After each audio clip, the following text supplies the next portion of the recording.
بسم الله الرحمن الرحيم. اهلا بيكم في كليفر مامي. الفيديو النهارده هدفه يعني بسيط.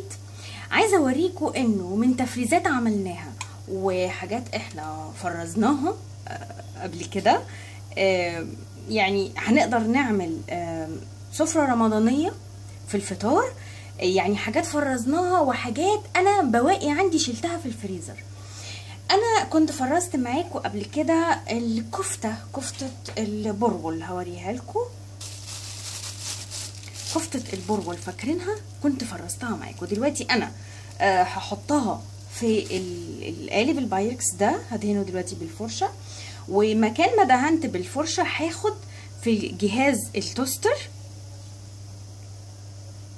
يعني انا دهنت هنا بالفرشة القالب علشان احط الكفتة، ومكان الفرشة فيها لسه زيت هحط هنا في التوستر علشان اعمل زي ما وريتكم قبل كده السمبوسك. يبقى انا كده اشتغلت الحاجتين مع بعض. حطيت اهو الخلاص السمبوسك وهقفل عليه. عايزه اقول لكم ان انا دلوقتي قبل الفطار بساعه الا ربع وجهزت ايه. يعني انا دلوقتي هرص الكفته، ولكن انه انا من بدري اول ما صحيت على طول زي ما قلت لكم بعد الظهر بنزل الكفته في التلاجة، والسمبوسك يعني قبلها بربع ساعه مش بكتير قوي علشان ما يفكش قوي يبقى طري قوي. دي هدخلها دلوقتي الفرن، والسمبوسك دلوقتي في الجهاز هيبقى شغال، وهوريكم كمان باقي تجهيزاتي من التفريزات اللي عملناها.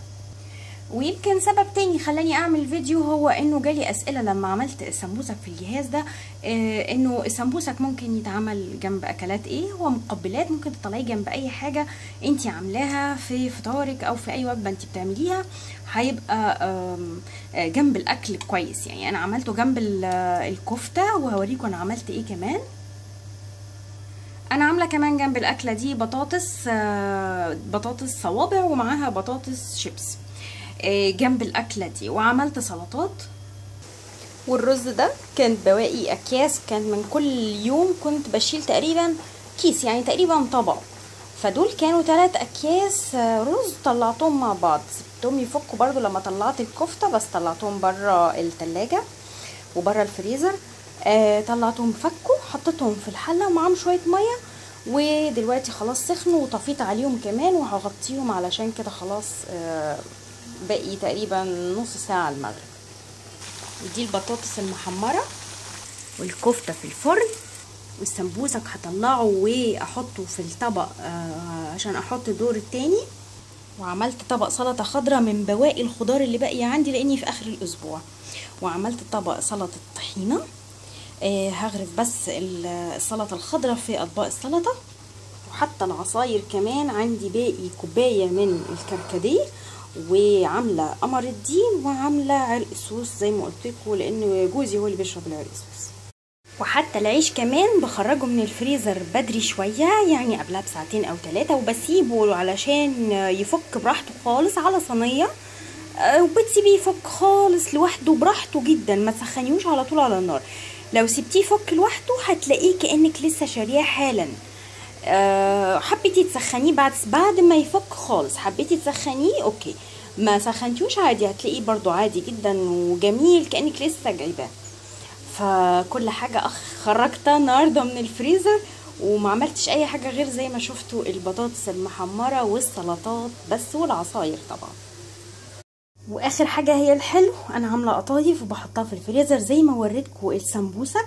برصها على صينيه عليها كيس بلاستيك الاول، ولما بتجمد خالص واتاكد انها بقت جامده، يعني اتجمدت خلاص واتفرزنت كويس، بجمعها مع بعضها في كيس. خلاص بتكون اخدت الشكل بتاعها زي ما هي، ما بتتغيرش ولا تتبطط ولا اي حاجه. وبحطها في كيس زي ما انتم شايفين كده. يعني انا بحط تقريبا كل نص كيلو قطايف مع بعضه، اطلع نص اطلع كيلو زي ما انا عاوزه، بس المهم بعمل كل نص كيلو قطايف بعمله في كيس كده. وعندي الشربات او السيرب جاهز اللي احنا عملناه مع بعض. هنزل لكم برده الرابط بتاع اللينك بتاعه الخاص بالشربات او السيرب ايا كان اسمه او القطر في صندوق الوصف تحت الفيديو على طول. علشان اللي ما شافش الفيديو يعرف الشربات انا بعمله ازاي. تقله جميل، تقله حلو قوي، هوريهولكم.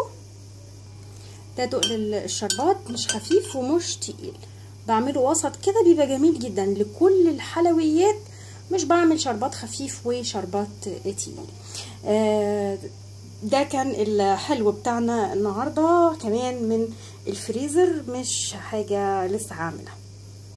وكده احنا استغلينا البواقي الاكل اللي كانت في الفريزر، التفريزات اللي كانت موجوده، انه انا في وقت قياسي جدا عملت الفطار.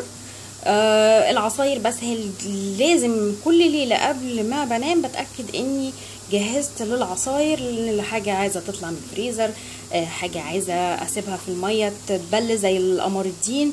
يعني مهم حاجات بسيطه قوي. حتى بواقي الخضار استغلتها في طبق سلطه جميل جنب الاكل. كل سنه وانتم طيبين. دي كانت يومياتي النهارده لكليفر مامي من مطبخ كليفر مامي. اشوفكم فيديو جديد ان شاء الله. كل سنه وانتم طيبين. السلام عليكم ورحمه الله.